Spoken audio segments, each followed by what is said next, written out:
नमस्कार। इन खबर में आप सभी का स्वागत है। दो बहनें एक बॉयफ्रेंड या दो सहेलियां एक बॉयफ्रेंड के बारे में आपने सुना होगा, लेकिन इस वीडियो में एक ऐसे रिश्ते के बारे में बताएंगे जिसे सुन आप हैरान और इमोशनल हो जाएंगे। ऑस्ट्रेलिया की रहने वाली एना और लूसी डिसिक दोनों जुड़वा बहनें हैं। इन्होंने अपनी लाइफ का मंत्र दो जिस्म एक जान बनाया हुआ है, क्योंकि यह दोनों हर चीज एक साथ करती हैं। यहाँ तक कि सबसे चौंकाने वाली बात तो ये है कि इन दोनों का बॉयफ्रेंड एक ही है और अब यह दोनों अपने बॉयफ्रेंड के साथ एक जैसे सपने देख रही हैं। अगर इन दोनों बहनों के बारे में बताएं आपको, तो यह दोनों बहनें कुछ समय पहले TLC एक्सट्रीम सिस्टर नाम के एक शो में साथ नजर आई थी। इन दोनों बहनों के बारे में दावा किया जाता है कि यह दुनिया की सबसे करीब जुड़वा बहनें हैं, क्योंकि यह हर चीज साथ ही करती हैं।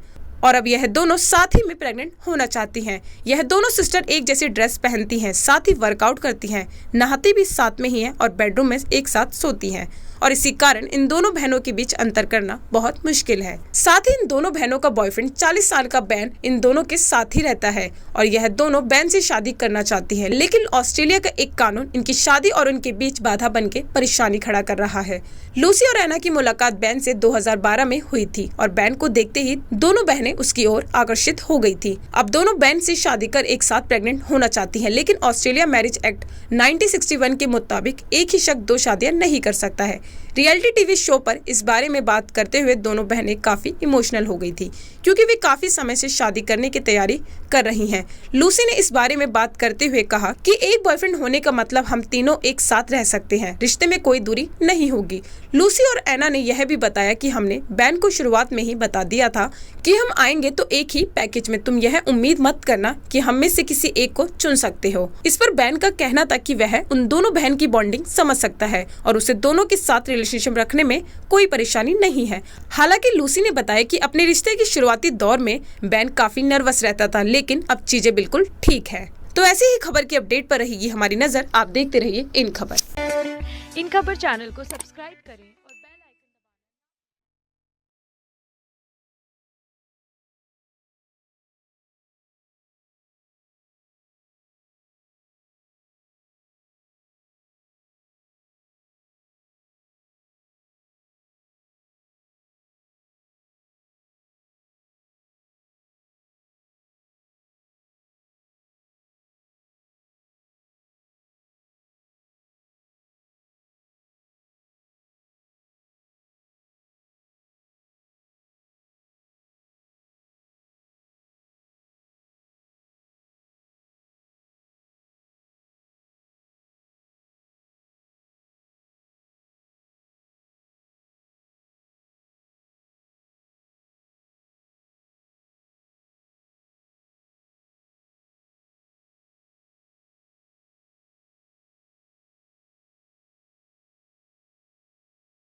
नमस्कार, इन खबर में आपका स्वागत है। लंबी जद्दोजहद के बाद mafia don BSP MLA Mukhtar Ansari Punjab की रोपड़ जेल से बांदा जेल में पहुंच गया है।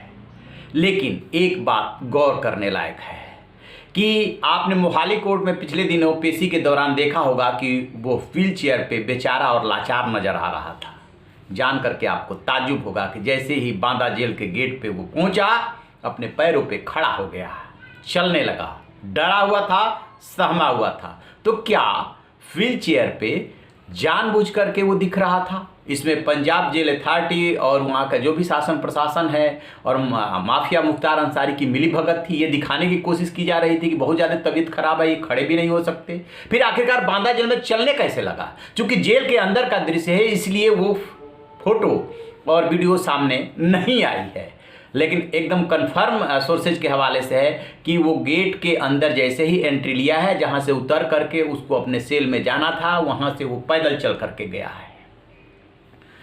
सबसे बड़ी बात यह है कि वो डरा है, सहमा है। उसकी पत्नी सुप्रीम कोर्ट पहुंची है, जान की भीख मांग रही है कि कहीं ऐसा ना हो कि विकास दुबे या फिर मुन्ना बजरंगी का हाल हो जाए। मुन्ना बजरंगी को बागपत जेल में एक दूसरे कैदी ने मार दिया था, जबकि विकास दुबे की गाड़ी पलट गई थी और यूपी पुलिस ने एनकाउंटर में मार दिया था।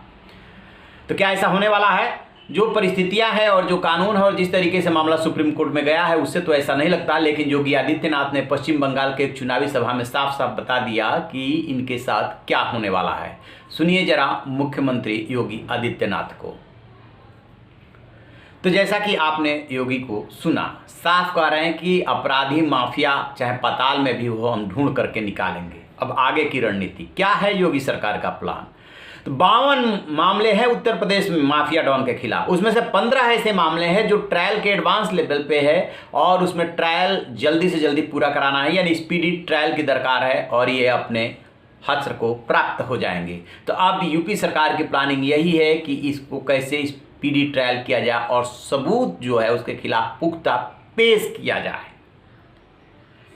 तो योगी सरकार और जेल में पूरी सख्ताई होगी। जेल मंत्री से लेकर के और शासन प्रशासन के लोग कह चुके हैं कि जो पहले वो विशेष सुविधाएं लिया करते थे और तत्कालीन सरकारें दिया करती थी, वो भूल जाए, वो जमाना गया। एक कैदी की तरह उनको रहना होगा, क्योंकि बहुत पाप किए हैं मुख्तार अंसारी ने।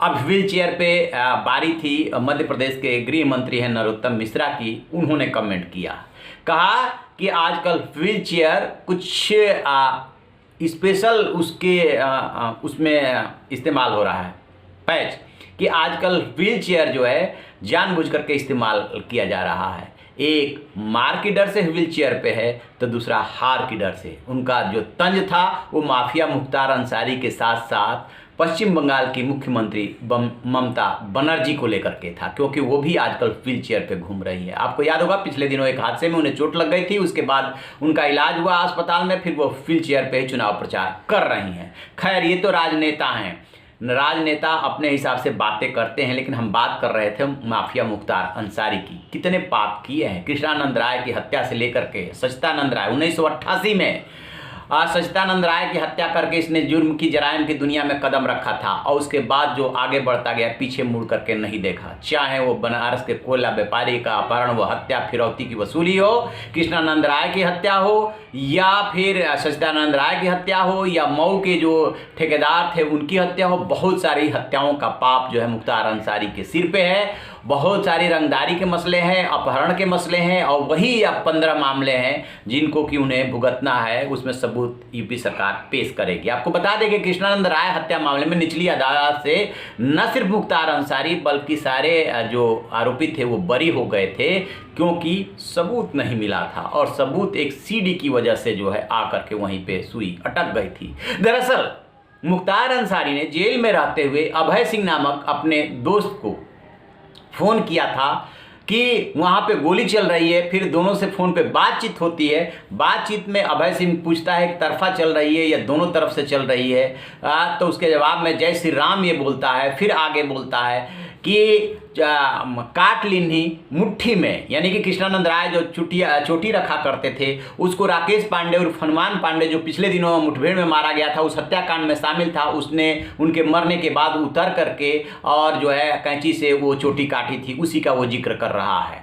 और उसमें विस्तार से जो भी बातचीत थी तो कहा ही जाता है कि सीडी खुली नहीं थी कोर्ट में। खैर वो तो एक सीडी की बात है, और बहुत सारे सबूत हो सकते थे जो कि नहीं दे पाई जो अभियोजन एजेंसियां होती है, सीबीआई और जो उसके पहले पुलिस थी, इसलिए वो छूट गया था। लेकिन अब उसका बचना मुश्किल है, इसीलिए वो डर रहा है, उसका परिवार डर रहा है। इस पूरे घटनाक्रम पे हमारी नजर बनी हुई है। जैसे कोई अपडेट मिलेगा हम आपसे साझा करेंगे। आप रहिए ना बेखबर, देखते रहिए इन खबर। Thank you. नमस्कार, इन खबर में आपका स्वागत है। किसान आंदोलन को लगभग 4 महीने हो गए हैं। 3 कृषि कानूनों को वापस लेने और एमएसपी गारंटी कानून बनाने की मांग को लेकर के किसान सीमाओं पे डटे हुए हैं।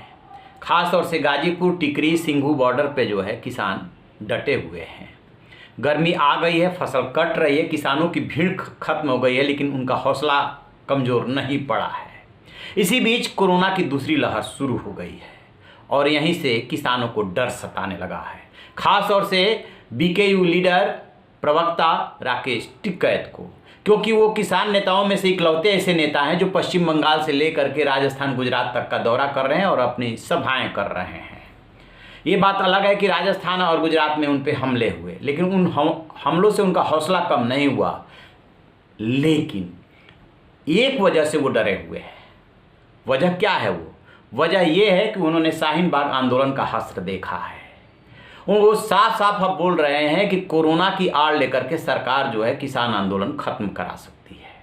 दरअसल जो स्वास्थ्य मंत्री है हर्षवर्धन, उन्होंने ये बात कही थी कि किसानों के आंदोलन और शादी ब्याह का जो आयोजन होता है उसकी वजह से कोरोना की जो है दूसरी लहर आई है और कोरोना कहर बन करके टूटा है। सुनिए हर्षवर्धन क्या कह रहे हैं।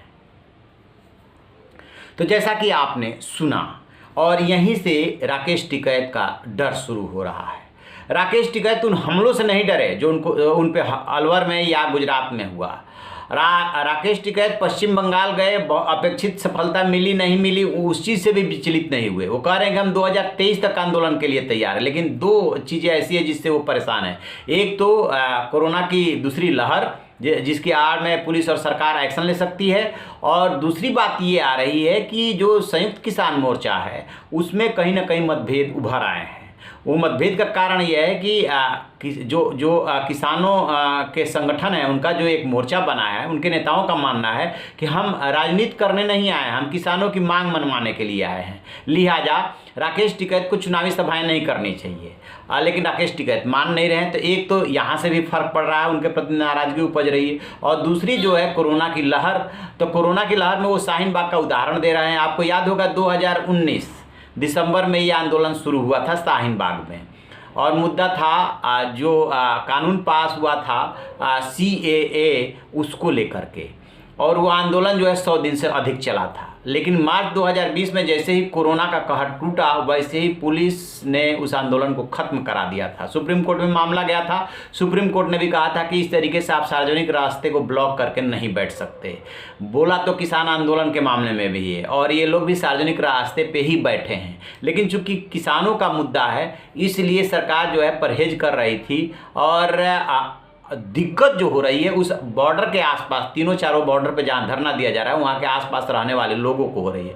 तो न सरकार को फर्क पड़ रहा है, न किसानों को फर्क पड़ रहा है। किसान कह रहे हैं कि सरकार जानबूझ करके रास्ते ब्लॉक कर रही है ताकि लोगों में किसानों के प्रति नाराजगी उपजे, और सरकार कह रही है कि सुरक्षा का ध्यान रखना जरूरी है, अदरवाइज 26 जनवरी को जो कुछ भी इन लोगों ने किया था फिर से ऐसी घटना हो सकती है। दोनों अपनी अपनी बातें कह रहे हैं, लेकिन इसमें जो पीस रहा है वो दिल्ली और NCR में रहने वाले लोग पीस रहे हैं, और राकेश टिकैत जो है परेशान हो रहे हैं कहीं सरकार दांव चल करके कोरोना की आड़ में किसानों का आंदोलन खत्म न करा दे। इस पे हमारी नजर रहेगी। जैसे ही कोई अपडेट मिलेगा हम आपसे साझा करेंगे। आप रहिए ना बेखबर, देखते रहिए इन खबर। Thank you. स्वागत है आपका इंडिया न्यूज पर। इस वक्त एक बड़ी खबर आ रही है। बंगाल में योगी का ममता पर अब तक का सबसे बड़ा हमला है। दीदी को राम के नाम से चिढ़ क्यों है, यह कहना है योगी आदित्यनाथ का। राम से टकराने वाली TMC की दुर्गति होगी, यह कहना है योगी आदित्यनाथ का। योगी आदित्यनाथ लगातार कैंपेन कर रहे हैं, ताबड़तोड़ रैलियां कर रहे हैं बंगाल में, और अब तक का सबसे बड़ा हमला बोला है कहा है दीदी को राम नाम से चिढ़ क्यों है और राम से जो टकराता है उसकी दुर्गति होनी है। बड़ा आरोप लगाया है योगी आदित्यनाथ ने। ताबड़तोड़ आप कह सकते हैं रैलीज कर रहे हैं, स्टार प्रचारक हैं बीजेपी की तरफ से और लगातार कैंपेन कर रहे हैं और बीजेपी के पक्ष में माहौल बनाने की कोशिश कर रहे हैं। कोरोना के बढ़ते केस पर स्वास्थ्य मंत्री का बड़ा बयान सामने आया है। किसान आंदोलन शादियों से बड़ा है कोरोना, यह कहना है हर्षवर्धन का। निकाय चुनाव की वजह से भी बढ़े हैं केसेस, यह कहना है हर्षवर्धन का। दिल्ली में किसान आंदोलन को हुए 4 महीने से ज्यादा। किसान आंदोलन शादियों से बड़ा है कोरोना। हर्षवर्धन जो कि स्वास्थ्य मंत्री हैं, लगातार आप कह सकते हैं पूरे देश में जहां जहां कोविड के केसेस बढ़ रहे हैं, कैसे काम हो रहा है, सब पे निगरानी रख रहे हैं, वर्चुअली बात कर रहे हैं, बाकायदा जितनी भी एजेंसीज काम कर रही हैं सबकी मॉनिटरिंग कर रहे हैं। उन्होंने प्रेस कॉन्फ्रेंस करके ये बात कही कि जो आंदोलन चल रहा है उससे भी कोविड के केसेस बढ़े हैं, शादियों से बढ़े हैं, साथ ही साथ जो निकाय चुनाव हुए हैं जहां जहां उसकी वजह से केसेस बढ़े हैं। यानी एक बड़ा बयान डॉक्टर हर्षवर्धन ने दिया है। डॉक्टर हर्षवर्धन देश के स्वास्थ्य मंत्री हैं।